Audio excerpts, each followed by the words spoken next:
مگر عقائد اور نظریات میں فرق ہے۔ کچھ کا عقیدہ ہے کہ دنیا سے جانے کے بعد نہ کوئی پاپ ہوگا نہ پن ہوگا، جو دنیا میں ہوگا وہی پاپ ہے، جو دنیا میں ہوگا وہی پن ہے، یعنی ثواب کا اور عذاب کا جو معاملہ ہے صرف اسی دنیا میں ہوگا۔ مگر ہم مومنین کا یہ عقیدہ ہے کہ دنیا ہمارے لیے دنیا و مزرع الآخرہ ہے، دنیا یہ آخرت کی کھیتی ہے۔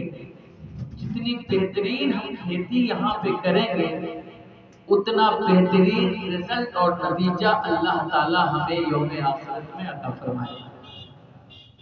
اب تیاری کس کی ہے؟ زمینیں بڑی طرح کی ہیں، بہت ساری زمینیں ایسی ہیں کہ دیکھنے میں تو بڑی خوبصورت لگتی ہیں، مگر اس میں اگر بیج ڈالا جائے تو وہ بیج بھی تباہ اور برباد ہو جاتا ہے، کیونکہ وہ زمین دیکھنے میں تو خوبصورت ہے مگر اس زمین کے اندر اپنی کوئی کوالٹی اور کوانٹیٹی نہیں ہے کہ جس کی بنیاد پر وہ اپنے سینے میں بیج کو رکھ سکے اور فصل کو اگا سکے، ہرے بھرے پودے نکال سکے۔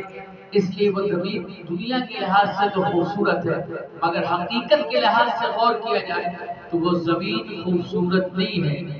تو زمینیں کئی طرح کی ہوتی ہیں، کچھ زمینیں ایسی ہیں کہ اگر غلطی سے بھی کوئی اگر بیج پڑ گیا اس میں تب بھی اس میں پودے اگاتے ہیں، اس میں دھان اگاتے ہیں۔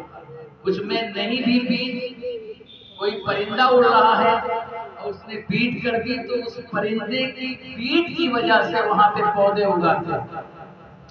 آپ سوچئے تو یہ کمال کس کا ہے؟ اس زمین کا کمال ہے۔ ایسے ہی مومن کی زمین پر عمل کا تھوڑا سا بھی بیج اگر ڈالا جائے، عقیدے کی زمین پر اگر عقیدے کی زمین درست ہے، عقیدے کی زمین خوبصورت ہے تو یقین مانے چاہے نماز کا بیج ڈالو، چاہے روزے کا بیج ڈالو، چاہے حج و زکوٰۃ کا بیج ڈالو، چاہے اعمال صالحہ کا بیج ڈالو، چاہے صدقات و نوافل کا بیج ڈالو، وہ ضرور پودا اگے گا اور وہ رزلٹ ضرور دے گا۔ پتہ یہ چلا کہ زمینیں تو بہت ساری ہیں مگر وہی زمین کارگر ہوگی جس میں عقیدہ درست ہوگا، جو زمین عقیدے کے لحاظ سے مضبوط ہوگی اور جس کا عقیدہ مضبوط ہوگا اس پہ نماز کے پھول بھی کھلیں گے، روزے کے پھول بھی کھلیں گے، حج و زکوٰۃ کے پھول بھی کھلیں گے، اعمال صالحہ کے پھول بھی کھلیں گے۔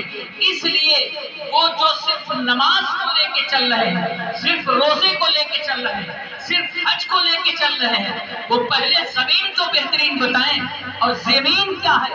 زمین یہ ہے کہ انہیں جانا انہیں مانا نہ رکھا غیر سے کام، للہ الحمد میں دنیا سے مسلمان گیا، جانا دل ہوش و خرد سب تو مدینے پہنچے، تم نہیں چلتے رضا سارا تو سامان گیا۔ زمین کیا ہے؟ زمین کیا ہے؟ دل ہے وہ دل جو تیری یاد سے معمور رہا، سر ہے وہ سر جو تیرے روزے پہ قربان گیا۔ اس لیے مومن موت سے گھبراتا نہیں، موت تو ایک حجاب ہے، موت تو ایک پردہ ہے، موت تو ایک حجاب ہے جو اللہ اور بندے کے درمیان ہے۔ جیسے ہی یہ حجاب ہٹتا ہے، موت جیسے ہی بندے کو آتی ہے یہ پروردگار سے بھی قریب کرتی ہے، سرکار دو جہاں صلی اللہ تعالیٰ علیہ وسلم سے بھی قریب کرتی ہے۔ آپ کے ذہن کی توجہ جو پڑے بیٹھے ہیں، آپ کے ذہن کی توجہ مبذول کرانے کے لیے کہ موت گھبرانے کی چیز نہیں، موت تو بہت سکون کی چیز ہے، موت تو نعمت عظمیٰ ملنے کی چیز ہے، موت تو اللہ کو بندے سے ملانے کی چیز ہے، موت تو رسول پاک صلی اللہ علیہ وسلم کو ان کی امتیوں سے ملاقات والی شے ہے۔ ہاں ان کے لیے دشوار گزار ہے جن کے عمل نہیں اچھے، جن کا عقیدہ نہیں اچھا، جن کے عقیدے میں گڑبڑی ہے، جن کا عقیدہ خراب ہے۔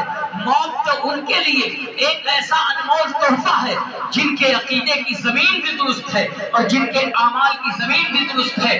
حضرت سید الطائفہ جنید بغدادی رضی اللہ تعالیٰ عنہ المولا سے کسی آپ کا وقت وصال آیا، آپ کا وقت وصال آیا یعنی دنیا سے جانے کا وقت آیا تو اپنے مریدین کو آپ نے نئی بات بتائی، آپ کے ذہن کی توجہ اور بلانے کے بعد فرمایا کہ میرے مرنے کے بعد فوری طور پر میرا ولیمہ کر لینا، میرے انتقال کے بعد فوری طور پر میرا میرا ولیمہ کر لینا۔ اب جو مریدین تھے وہ بڑے پریشان ہو گئے کہ ولیمہ تو شادی کے بعد ہوتا ہے، یہ کون سا ولیمہ ہے جو موت کے بعد ہو رہا ہے؟ حضرت جنید بغدادی اپنے مریدین کی بات سمجھ گئے، انہوں نے ایک بات کہا، انہوں نے فرمایا شاید تم لوگ یہ سوچ رہے ہوں گے کہ میں سے ایک ایسی وصیت کیوں کی جس سے ذہن ڈسٹرب ہو رہا ہے، ذہن میں سوالات پیدا ہو رہے ہیں کہ بھئی مرنے کے بعد ولیمہ کیسا؟ ولیمہ تو شادی کے بعد ہوتا ہے۔ تو آپ نے ارشاد فرمایا اچھا ہی بتاؤ، جب کوئی اجنبی اور اجنبیہ نکاح کے بندھن میں بندھتے ان کی شادی ہوتی ہے، ان کی شادی ہوتی ہے، اس کے شکرانے میں ولیمہ ہوتا ہے۔ تو گویا شوہر کو بیوی ملتی ہے، محب کو محبوب ملتا ہے، دنیا کا مجازی محبوب ملے، حقیقی نہیں، مجازی محبوب ملے تو اس کے نتیجے میں ولیمہ ہو سکتا ہے۔